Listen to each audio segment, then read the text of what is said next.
Hi everybody, Andrew Clausen here, and I am back again with another Ayurvedic lesson. Today we are deep diving into the doshas. So we're kicking off our dosha series with the Vata Dosha. So I've created a cheat sheet. I actually was going to have paper on the wall and I wrote, but I have horrible handwriting. So I'm going to save you guys all of the messiness of my writing, and I'm just going to share my screen, and I wrote it down on some nice white paper so you guys can easily see what this is. So here we go, Vata.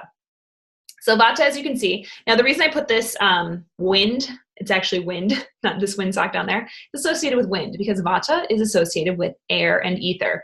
So when we're looking at the Vata dosha, this is the people in your life who sometimes you feel like they're not really listening to you. So it's when you're like talking to them and they are looking over your shoulder, just kind of like doing this. And, you're kind of like, hello, are you listening?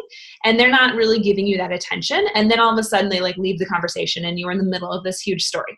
So clearly they were not listening. That means they have a little bit of a Vata imbalance going on. Another thing that goes on with Vata is we tend to get a little bit more spacey. So we are like, where did I put that pen? Oh my gosh, where's my pen? Where's my pen? And you're like, okay, the pen is right where I left it. It's on my notebook. Just things like that. That would be a Vata imbalance. We just have a lot going on in our mind. It's associated with wind. It's just a lot of air. It's a lot of energy going on up here. So they also, along with each dosha, since we're tackling Vata, we're talking about the Gunas as well. So what in the heck is a Guna? So Gunas I could literally do my own video on Gunas because they're so important. But starting off with Gunas, it's cold, dry, mobile, light, subtle, clear, flowing, hard, and rough. So what the heck does that mean? Anytime we're associated with the Gunas typically are the things that are going out of balance. So if you're feeling that Vata, that Vata dosha just kind of floating or just kind of like being, that means you might have some sort of imbalance. So Vatas typically run cold in their body. So your hands are always cold, your feet are always cold. Cold is associated with Vata.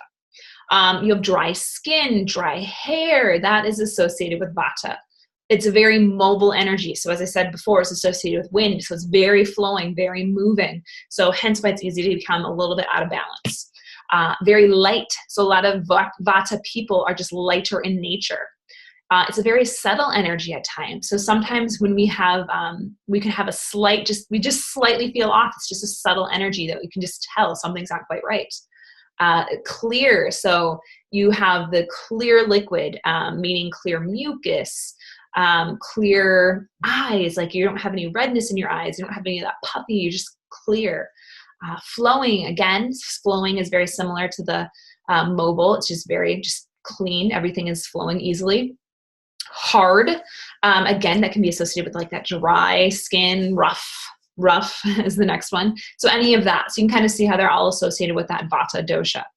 Now, how do you know if you're in balance or out of balance? In balance, it's consistent elimination. So Vata dosha tends to be constipated. So with this, Ayurveda talks a lot about going to the bathroom because your digestive health has a lot to do with how things are moving in your body and how you're actually feeling on the internal level. So if you're having consistent elimination, it means your Vata, everything is free flowing and it's great. Free breathing, meaning you can easily breathe in, taking a nice deep breath in. And everything just feels clear. It just feels much better. We don't have anything stuck. So the Kapha dosha, which we'll talk about in a few weeks, is the one that kind of gets stuck in the lung and congestion and just kind of that mucusy. Whereas the Vata, when it's in balance, we can easily move air through because it's flowing well. And then good circulation. So again, talking with that cold feeling, like the hands, the feet tend to get cold. Your circulation could be off, and that's why it just can't quite flow there, and your circulation isn't as smooth sailing as it should be. Now, out of balance, if you're out of balance in your Vata dosha, you are going to feel fearful, anxious, forgetful, stressed. So again, all of us have felt this way. We all can become out of balance in our Vata, even if you're not a Vata person per se. So anytime that we just feel just like, really, I mean, we've all felt it, just that anxious energy of like, oh my gosh, I have so much to do. I don't know how I'm going to get it done. It's due by Friday. Oh my gosh. And then we get stressed, and then we get forgetful, and we forget to do the one thing that we said we were going to do. We get fearful about what's going to happen if it doesn't work out, and we just start spinning our wheels. And that's all being Vata out of balance. So that's where your stuff that is in balance is probably going to start coming out of balance because of all those emotions that are going on. So how do you kind of combat that? Well, I have that right below. So how do you kind of keep yourself grounded? The general guidelines, you need routine. Vatas need routines. Like every morning you have your set. I get up, I go brush my teeth. I'm not listening to anything. I'm not checking my email. I'm just being present. And then I'm going to come and sit down and meditate. Vatas really need that meditation because they really need that time for themselves. So as you see, the next thing is even regular meditation.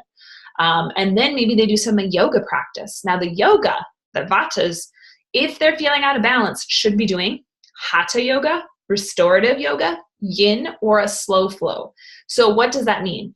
Vatas tend to get too, again, with that anxious feeling, we live here, we're just kind of like, we need to slow it down. We need to calm it down. And all of those forms of yoga are more calming.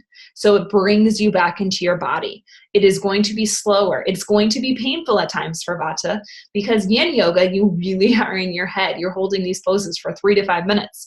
So it forces you to try to sort through some of this to help bring it back to the breath, to help calm you down and bring you back down to the ground. Because again, Vatas get ungrounded easily because they're associated with the air and the ether. They love to be up here, but they need to be grounded to help keep them in balance. Otherwise, they get too up here.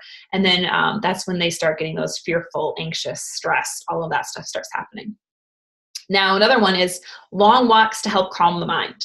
Again, Vatas, when feeling imbalance, can do whatever they want. But if they're feeling out of balance, slow, long walks by themselves because that's what they need. They're going to want to go on a power walk or even a run with their friend just to kind of chalk and just get out of their head. But they need that slow, calm, bring it in. And then as far as lifting weights, lighter weights and more reps. So you would be in the, I always like to lift as heavy as possible. So by lighter weights, I'm just talking maybe if you regular lift, so say you lift 20 to 25 pounds.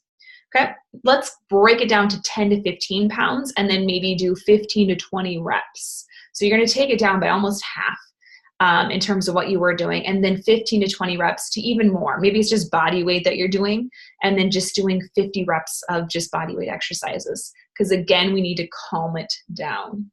And then the last one, pelvis stabilizing and abdominal strengthening. So this one is also key because Vatas tend to become a little bit unstable in their pelvis.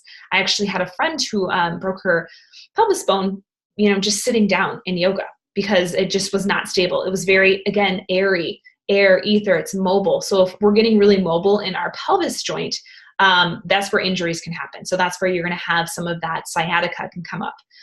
Some of just that ligament pain, just kind of like, why is this hurting?